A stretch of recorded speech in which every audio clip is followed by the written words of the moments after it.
In this sport, you don't wait for judges to decide your fate. TenexToken puts you in control.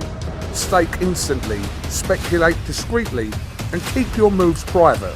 TenexToken. Play smart, play discreet.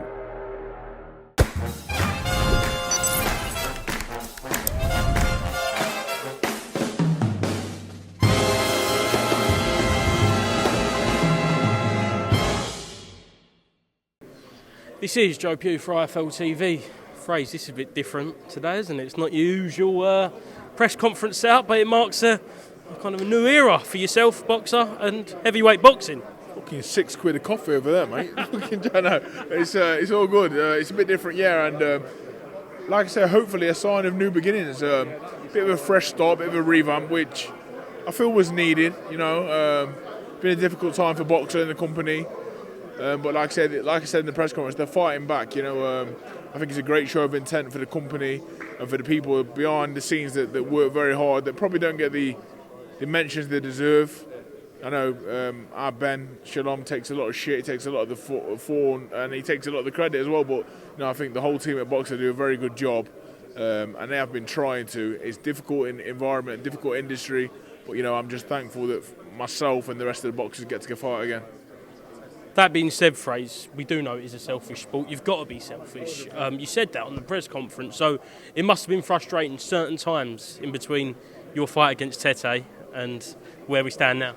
Oh, mate, there's been a few, let's say, harsh phone calls gone in, maybe a few threats at times as well, but I was promised that, you know, it was coming. It took a little bit longer than I would have wanted. Of course, I'm a fighter, and I'm no good not fighting. But listen, we're here now, and listen, I'm glad to make it. I'm just looking forward. Right, 25th of October, Jamie TKV. Feels like a bit of a long time coming with you and Jamie. Feels like you've always been on a little bit of a collision course. You've both kind of took separate ways, but you've diverted back together, and the British title's on the line. It's a great fight. I think the British title brings people together, you know. There was, like I said, there was talk of this before, and I always knew it would happen at the right time. There was a lot of Jamie's groupies and fans in my DMs all the time. Fight Jamie, which I always knew would come eventually, and here we are, we've landed.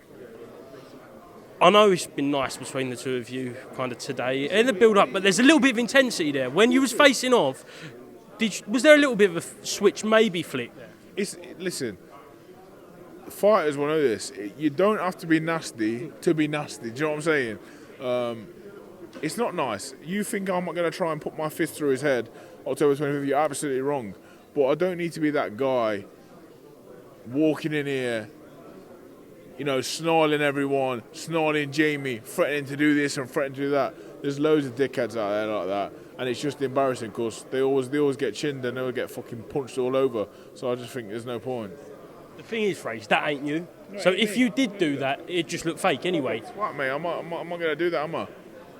Listen, I'm not saying we're going to go for dinner with each other, but I've got no problem with him. He's just someone that's trying to work for a British title like I am. And, you know, in this day and age, people probably ain't going to like the fact that it's so calm. They want to see me crack an egg on his head or throw a table at him or do some misfits craziness. But listen, it ain't that time. You ain't going to get that from me. Sorry. I know you was there at Jamie's last fight. You was actually quite a little bit worked up with everything that happened with him and David Adelaide that night. Yeah, I was. Coming away from that, now you take time to watch his performance, watch that everything's transpired. David's gone on to fight Philip. What do you make of it now?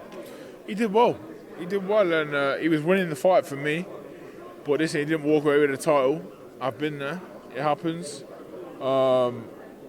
I'm going to judge him as he's going to be even better than that. So he would have come on since then. You always come on after these fights in the training camps.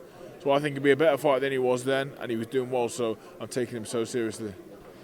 I watched you on Talk Sport last week. Told Jim White to wash his mouth out.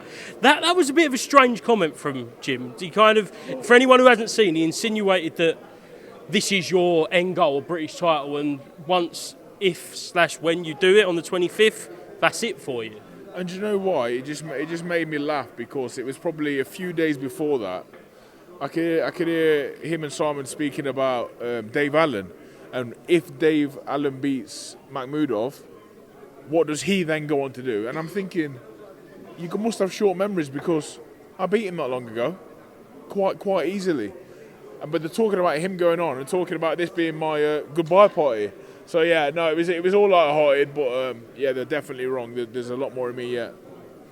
It must slightly piss you off though, the way you're being portrayed as. Let's look, in the last 12 months, you've had a fight of the year, a fight that didn't go your way, then an absolute demolition from you. So it's peaks and troughs, it's all swings and roundabouts, it's heavyweight boxing. The thing is, that picture of me with my face all like that, when Fabio smacked me, that I think it lives in people's memories, you know, and it's my job to go out in the ring, perform and change that. I think that's what, it's all about performance, it's all about fight nights. You can do all the talking you want, but ultimately it comes down to how you fight and what you do. Now, had my last fight not been Tete and been someone else, but I did the same thing, I think it'd been talked about a lot more. But because it was Tete, who, by the way, before gave Dillian Whyte a tough fight, and then Dillian went on to fight Moses. So it's all like, you know, people have really short memories and stuff like that. But listen, I don't ever take it personal.